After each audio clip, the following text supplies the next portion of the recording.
त्याच्याकडची आणखीन एक महत्त्वाची बातमी समोर येते. पराभव झाल्यानंतरच शहाणपण का येतं? खोट्या मतदारांची तक्रार मविया किंवा मनसेच्या बूथ प्रमुखांनी का केली नाही? भाजपा मुख्य प्रवक्ता केशव उपाध्यांनी हा थेट सवाल केला.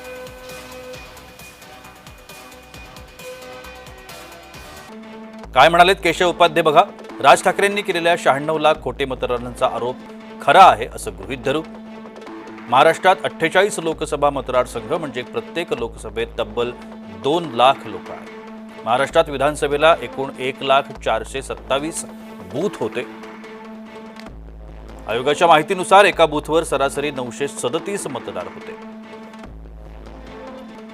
35,000 मतदार विधानसभेत वाढले. याचा अर्थ एका बूथवर 100 मतदार खोटे आहेत. पण विधानसभेत मविया किंवा मनसेच्या एकाही प्रतिनिधीला आपल्या बूथवर खोटे मतदार आल्याची कल्पना सुद्धा आली नाही. कारण बूथ प्रतिनिधी हा त्या भागातला असतो आणि त्याला संपूर्ण माहिती असते, लोकांची माहिती असते. म्हणजे याचा अर्थ एकतर सर्व पक्षाचे कार्यकर्ते खोटे बोगस आहेत किंवा नेते खोटं बोलत आहेत. मतदार यादी निर्दोष असलीच पाहिजे. दुबार मतदार नोंदणी रद्द झाली पाहिजे, यात शंका नाही. पण हे शहाणपण फक्त पराभव झाल्यानंतरच येतं का, असा सवाल केशव उपाध्ये विचारतात.